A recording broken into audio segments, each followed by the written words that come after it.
Nous sommes le lundi 29 septembre. Voici à la une.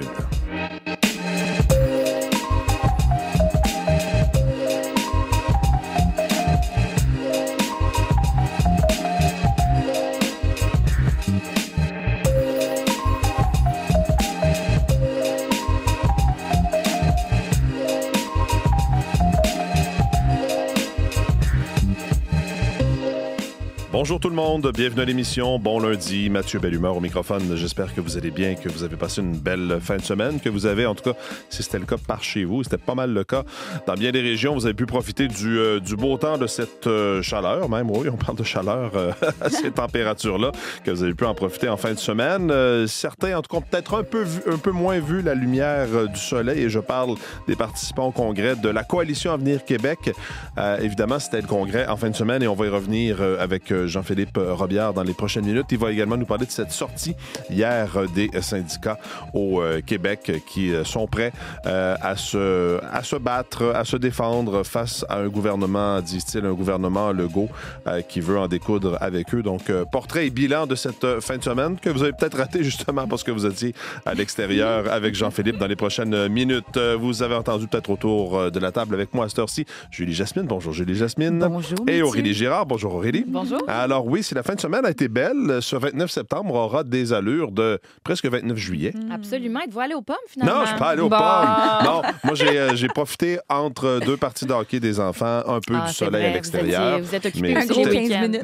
Oui, c'est ça. J'étais très occupé ailleurs qu'aux pommes, mais c'était une belle fin de semaine pour aller aux pommes. Oui. On a eu du temps très, très doux par rapport aux moyennes de saison. Par exemple, hier, il a fait 25 à Montréal. Cette nuit, 13 environ. Les normales, on est habituellement dans des maximums de 16 et de 6 la nuit.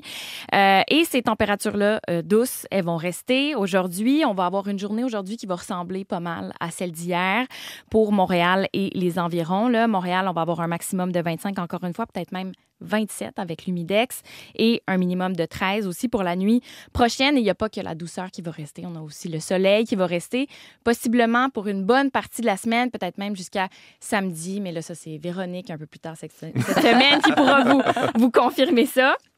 Ce soleil-là, il va se faire voir un petit peu partout à travers la province. C'est pas seulement à Montréal et les environs. Pour le sud du Québec, Estrie, Montérégie, centre du Québec, Chaudière-Appalaches, on va être dans du 24-23 aujourd'hui. Ça va redescendre un peu la nuit prochaine.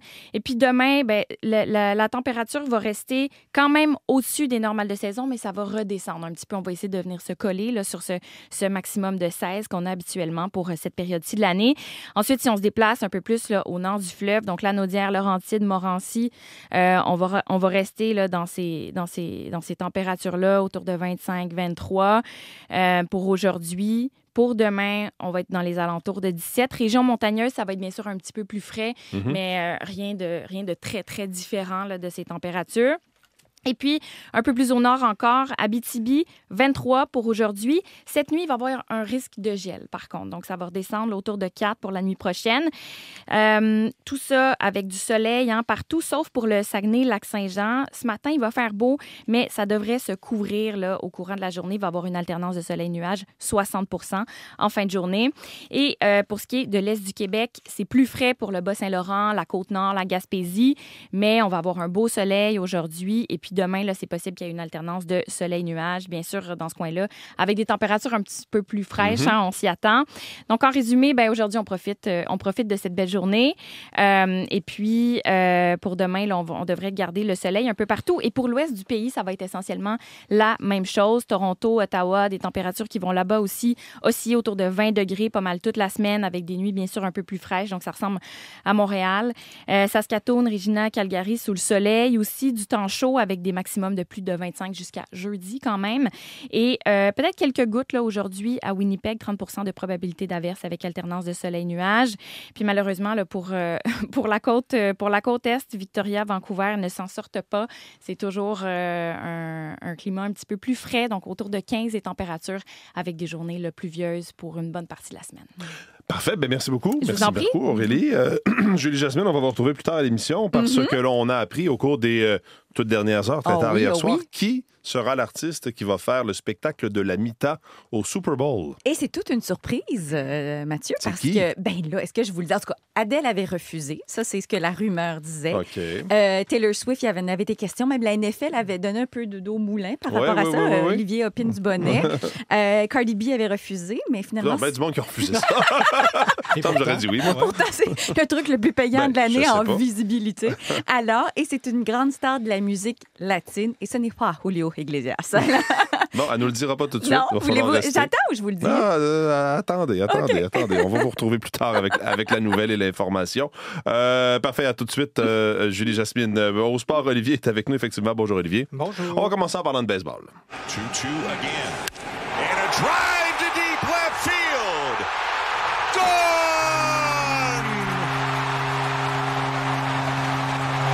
Un circuit et les Blue Jays de Toronto qui ont confirmé finalement hier leur premier rang de division en route pour les séries éliminatoires. Je dis finalement parce que ça aurait pu être fait plus tôt, mais finalement, ça a été confirmé hier. Confirmé lors du tout dernier match de la saison des Blue Jays de Toronto. Ils étaient à la maison avec cette dernière série contre les Rays de Tampa Bay. On s'en était parlé. C'était une série hyper importante parce qu'ils étaient à égalité avec les Yankees et devaient tout gagner pour s'assurer ce titre dans l'Est parce qu'ils avaient le bris d'égalité contre les Yankees de New York. Et au cours de ce week-end, ils avaient remporté les deux premiers matchs. Et là, match ultime, les Yankees aussi avaient fait de même avec 2 victoires. Et hier, ça a été une victoire convaincante, ce qui a permis toutes ces célébrations. Et très rapidement dans le match, avec ce grand chelem d'Alejandro Kirk, le receveur de l'équipe, dès le début du match, ça a donné le ton pour cette victoire de 13-4 face aux Rays de Tampa Bay. S'ils ont attendu jusqu'à la toute fin et laissé languir un peu leurs partisans hier dans le match, je pense qu'on a voulu étouffer l'affaire assez rapidement. D'ailleurs, Kirk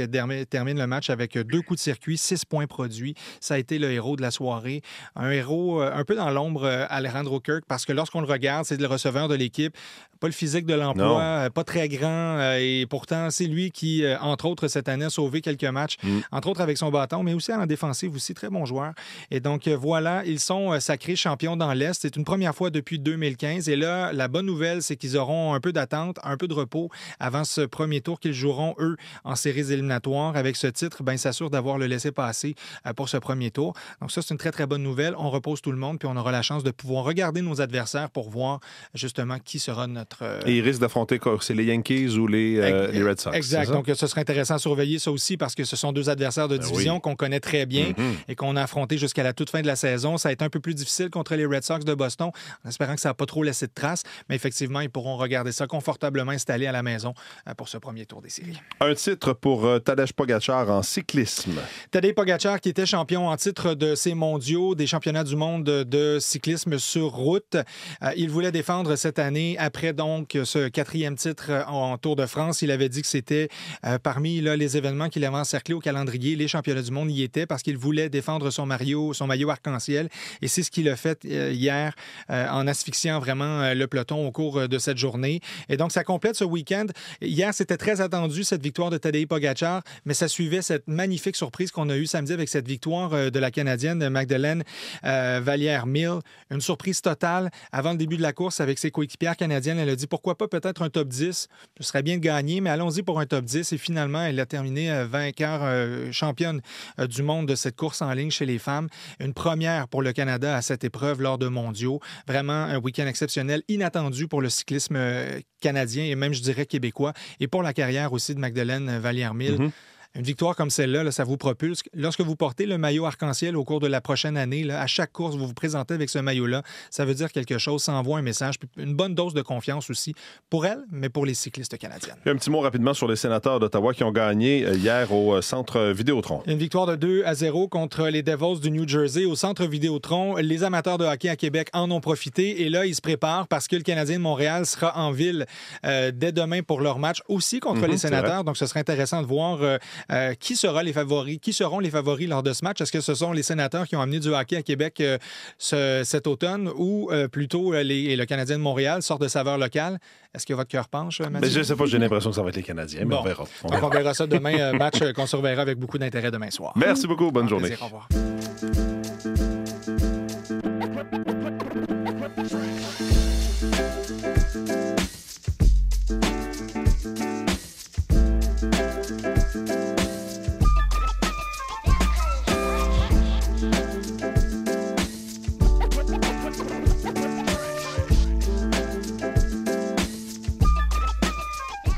Alors, à la une des quotidiens de ce matin, on va commencer, par le Devoir ce matin. On titre « La rage au volant s'intensifie ». Entre 2022 et 2024, une hausse de 20 des cas signalés a été constatée par différents corps policiers québécois. Article de Jessica Nadeau, des gens qui réagissent donc agressivement à la suite, par exemple, d'un accrochage, des automobilistes qui sortent un fusil à plomb ou une barre de fer à la suite d'un échange de doigts d'honneur, des conducteurs qui foncent volontairement sur des piétons. Autant d'exemples, écrit le Devoir, signalés au service de police de Saint-Jérôme, qui a vu le nombre d'appels monter en flèche depuis le début de la pandémie. Et c'est le cas un peu partout au Québec, selon ce qu'a constaté le Devoir. On parle des nombres de cas de rage au volant. Évidemment, c'est ce qui est rapporté aux policiers, ce qui est compilé, si vous voulez. On est passé de 982 à 1186 cas, soit une hausse de 20 pour l'ensemble, en tout cas, des 10 corps policiers qui ont accepté de diffuser leurs données. Vous pourrez lire ça en une du Devoir, qui titre aussi à sa une attaque massive de la Russie fait 4 morts à Kiev avec une photo de dévastation. Une attaque avec des centaines de drones et des missiles lancés contre l'Ukraine a fait au moins 4 morts dimanche à Kiev, parmi lesquels une fillette de 12 ans, en plus de blessés, 80 personnes. Et le Devoir qui nous parle également à sa une du prix du café. Est-ce que le prix du café va continuer à s'envoler avec les changements climatiques? La culture de café est rendue plus difficile. On nous dit que les Canadiens ont payé au mois d'août près de 30 de plus qu'un an auparavant pour une livre de café. À lire ce matin en une du Devoir. Dans la presse, on nous parle de l'hôpital du Sacré-Cœur de Montréal. Des soins remis en question, peut-on lire. De très longs délais de réponse après avoir sonné pour de l'assistance. Des culottes d'aisance souillées qui ne sont pas changées. Du personnel qui consulte du téléphone dans le corridor. La réputation de l'hôpital du nord de l'île de Montréal en prend pour son rhume. Dans ce temps-ci, il faut dire qu'il y a eu un rapport accablant qui a été publié à la fin du mois d'août et qui parle effectivement de problèmes dans les soins. On signale notamment des abus de contention, des pratiques qui s'apparentent à de la maltraitance envers les personnes âgées. Et la presse, ce matin, nous donne des exemples, justement, de familles qui ont parlé à la journaliste Marie-Ève Cousineau et qui lui explique essentiellement des traitements qualifiés par les proches d'inhumains pour des gens souvent âgés qui étaient hospitalisés à l'hôpital du Sacré-Cœur de Montréal. Donc, à lire en une de la presse de ce matin. Dans le journal de Montréal, on nous raconte l'histoire de 2 jeunes policiers qui ont agi en héros, qui ont sauvé un homme de son VUS en feu. Donc, vous pourrez lire leur histoire en une du journal de Montréal, qui consacre aussi une partie de sa une à la forte hausse des plaintes croisées. En ce qui a trait à la violence conjugale, essentiellement, c'est une pratique qui est dénoncée parce que si, par exemple, une femme porte plainte contre son conjoint, on voit de plus en plus de conjoints faire une plainte croisée pour essayer de neutraliser la femme en question. Le nombre de plaintes croisées qui a augmenté de plus de 60% sur le territoire de la Sûreté du Québec depuis la pandémie, à lire en une du journal de Montréal de ce matin. Le Globe and Mail nous parle des responsables d'une agence publique, l'agence de santé Alberta Health Services, des responsables donc de cette agence qui étaient aussi des administrateurs d'une entreprise liée à un fournisseur. Ce sont des documents d'entreprise qui révèlent des liens d'entreprises privées et en lien avec le personnel de l'agence de santé Alberta Health Services, des compagnies qui ont obtenu plusieurs centaines de millions de dollars de contrats avec l'agence, selon une enquête du Globe and Mail. C'est des liens supplémentaires qui sont révélés ce matin entre les responsables des achats de l'agence et un des fournisseurs, au moment où il y a plusieurs enquêtes justement sur les décisions d'approvisionnement de cette agence albertaine de la santé. Donc, c'est à en lire en une du Globe and Mail. Et dans Le Soleil de ce matin, Le Soleil de Québec, on nous parle des directives de français spécial pour l'Auto-Québec, article de Félix Lajoie, qui écrit qu'en accord avec le ministère de la langue française, l'Auto-Québec bénéficie d'une directive spéciale qui lui permet de mettre en service des machines à sous en anglais. Les partis d'opposition qui dénoncent la contradiction, tandis que l'Office québécois de la langue française reste muet devant la situation. Donc, des casinos, des salons de jeux de l'Auto-Québec qui bénéficient de cette directive spéciale, à lire en une du Soleil de ce matin.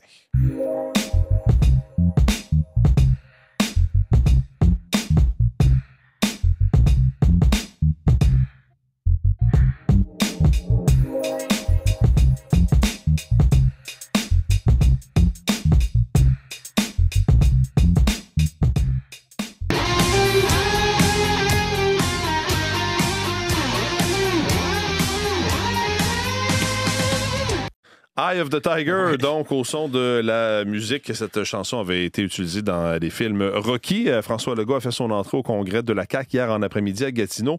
Un chef combatif qui s'est adressé à ses troupes dans son discours de clôture. Jean-Philippe Robillard est avec nous. Bonjour Jean-Philippe. Bonjour Mathieu. Ouais, on a senti clairement, et c'était le but aussi de cette musique qui a été jouée hier dans ce congrès de la CAQ à Gatineau. François Legault voulait fouetter ses troupes. Oui, François Legault qui cherche à motiver ses troupes, à faire taire également les critiques à son endroit, lui dont le parti, on le sait, est à la traîne à l'heure actuelle dans les sondages. Dans son discours de clôture là, devant ses militants réunis à Gatineau, le chef caquiste donc s'est comparé, Mathieu, à un boxeur, à Rocky Balboa, prêt à en découdre avec ses adversaires politiques. François Legault qui a dit partir en mission contre ce qu'il appelle également les vieux partis. Il a également parlé de la nécessité d'avoir une troisième voie au Québec. C'est d'ailleurs ce qu'on se souvient, ce qui lui a donné le pouvoir il y a 7 ans, en 2018. Alors, je vous propose un extrait du discours de François Legault et vous allez l'entendre, là. Il était très combatif. Dans Rocky, il dit « C'est pas la force des coups qui compte, c'est la capacité de les encaisser et d'être capable de continuer, d'avancer. » Puis là, actuellement, il y en a qui annoncent notre mort. Hein? Savez-vous quoi? Moi, ça me motive, là. Je sens qu'on est, comme on dit, en mission. On y croit, on va se battre pour le 3e. Oui, pour le 3e mandat. Oui, pas le 3e lien, le 3e mandat. Peut-être le 3e lien aussi, c'est à voir.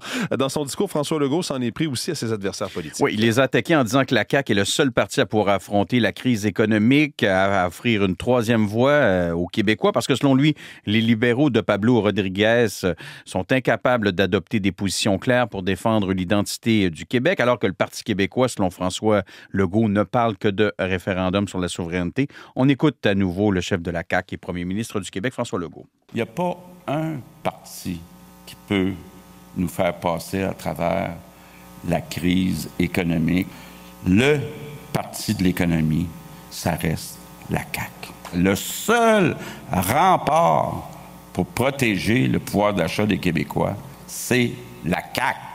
J'ai demandé à notre ministre des Finances de remettre de l'argent dans le portefeuille de ces Québécois qui en arrachent. Alors, c'est un congrès qui donne vraiment le ton juste avant la rentrée parlementaire qui est prévue mardi, c'est-à-dire demain. Et François Legault a aussi promis de poursuivre sa réforme du régime syndical. Oui, ce qui est loin de plaire aux syndicats, aux grandes centrales syndicales. Il y a d'ailleurs 9 organisations syndicales qui sont montées au front hier, Mathieu, qui font front commun pour dénoncer cette réforme que veut faire le gouvernement Legault. Je vous propose d'écouter la présidente de la FTQ, Magali Picard, suivie de celle de la CSN, Caroline Senneville. Je pense que tout le monde comprend que le gouvernement de François Legault veut faire diversion, veut attirer l'attention sur les méchants syndicats pour cacher leur bilan catastrophique.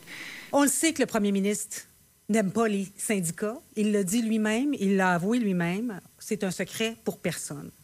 Mais le dernier premier ministre qui a tellement détesté les syndicats, il s'appelait Maurice Duplessis. Mais heureusement pour nous, quand on regarde les intentions de vote, quand on regarde l'échéance électorale, heureusement, il y a une lumière au bout de cette grande noirceur.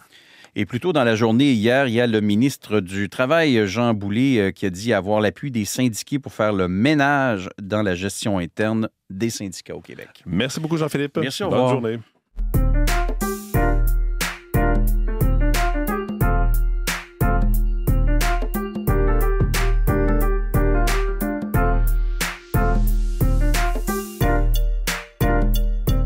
Alors, Julie Jasmine est de retour en studio et va finalement nous dire qui sera à la tête d'affiche de ce... Mon Dieu, j'avais pas réalisé qu'il y avait autant de gens qui avaient refusé d'être à la tête d'affiche du spectacle de la mi-temps du Super Bowl. Dans ma tête, c'était comme très prestigieux, beaucoup de visibilité. Oui. Mais il y a des artistes qui veulent peut-être pas s'associer à cet événement-là. Mais là, ça va être qui cette année? Écoutez, c'est une méga star de la musique latine et reggaeton, Bad Bunny. Hey, hey, hey, 4 de julio, baila Yulai. Ando con mi prima borracha Rulay. Los míos en el Bronx, saben la que hay. Con la nota en hoy, por Washington hoy. Willy Colón me dicen el malo. Bad Bunny, donc, qui, de mémoire, et vous nous en aviez parlé, ne voulait pas faire de spectacle, présenter de spectacle aux États-Unis. Il semble avoir changé d'idée, en tout cas pour le Super Bowl. Oui, bien, en fait, c'est ça. Il avait peur que la police de l'immigration, l'ICE, intervienne au sortir de ses spectacles. Il nous avait dit ça il y a peut-être 3 semaines. Lui qui est d'origine de Porto Rico, 31 ans, mégastar, bon, évidemment, de la musique latine, je le disais, un des artistes les plus écoutés à travers le monde, en fait, puis surtout porteur de culture et de langue, s'exprime majoritairement ou presque tout le temps sur les grands plateaux en espagnol. Donc voilà. Puis là, ce qu'on peut peut-être penser, c'est que cet événement festif et médiatisé lui assure peut-être une sécurité pour ses fans. C'est peut-être une façon aussi de passer un message. Alors voilà, ça sera le 8 février prochain en Californie, à Santa Clara. Il faut dire que ça fait plusieurs années que c'était des artistes hip-hop ou R&B. Alors on change de cap. La dernière fois que c'était des artistes latins ou latines, c'était Shakira et Jennifer Lopez. C'était en 2020. Oui, voilà, c'est ça. 2020. Donc, Bad Bunny qui sera la tête d'affiche de ce spectacle de la mi-temps, toujours très populaire, le spectacle de la mi-temps du Super Bowl aux États-Unis. Ça, c'est en février prochain. Vous nous parlez maintenant d'une série documentaire de Grégory Charles sur la musique et les troubles neurocognitifs. C'est une série qui est diffusée sur la chaîne Ami Télé. Ça commence le 8 octobre. Il est à Tout le monde en parle, Grégory Charles, hier, pour en parler justement, les grandes lignes de ça. 15 personnes atteintes de la maladie d'Alzheimer. Elles ont entre 40 et 85 ans, à différents stades. C'est une adaptation de la BBC et je dirais, c'est comment le chant choral peut ralentir la dégénérescence cognitive, améliorer la qualité de vie des personnes atteintes, tout le pouvoir de la musique. Grégory Charles, dont les 2 parents ont été atteints de la maladie. Et je vais vous le faire entendre, justement. Il était sur le plateau hier de Tout le monde en parle. Il y a plein de façons d'essayer de ralentir la maladie. Une meilleure alimentation, ce qui est bon pour le cœur est en général bon pour le cerveau. Mais la chose dont on ne parle pas assez, c'est la socialisation. C'est extrêmement important de socialiser. D'être dans un groupe. D'être avec d'autres. Ah oui. Et chanter en chœur, c'est la musique d'une part, avec tout ce que ça a de mémoire, d'émotion, et socialiser, on le voit. On a vu des images, Mathieu, très, très touchante, très bouleversante, avec des moments de grâce aussi. Alors, j'ai hâte de voir ça. Ça va être le 8 octobre, 8 épisodes. Ça s'appelle Tous en chœur sur Ami Télé. Oui, et on connaît et on voit le pouvoir de la musique sur des gens qui ont des troubles neurocognitifs et des gens qui vont, par exemple, en cas de démence, oublier certains pas, mais une chanson va les rallumer et va leur rappeler, les replonger dans des souvenirs. Donc ça, c'est à voir à partir du 8 octobre sur Ami Télé. Alors, on reste dans le pouvoir de la musique. Vous qui avez vécu une expérience assez différente de ce que Grégory Charles a raconté, mais en fin de semaine. Oui, puis je me devais de vous raconter ça. Je dirais culturello-sportive, assez hors du commun. Un cours de spinning, groupe de vélo qui se donne... Qui dépense d'énergie. C'est ça. Avec un joueur de batterie bien connu, c'est Jimmy Bourgoin, batteur des colocs, 55 ans d'expérience derrière les baguettes. C'était fabuleux. Avec une prof de spinning de 20 ans, évidemment. Alors, une décharge électrique, Mathieu, j'en ai mal aux jambes, mais je me suis sortie de là galvanisée. Et je souhaite à tout le monde au pays de connaître ça parce que c'était sur une bande son. Par exemple, il y avait des chansons de Niagara, il y avait des chansons, bien sûr, des colocs, on s'entend, mais ou du Metallica, du Rage Against the Machine et tambour battant par-dessus ça. Ça nous donne envie de nous dépasser et de nous dépenser. Merci Julie Jasmine, merci à vous. Bonne journée.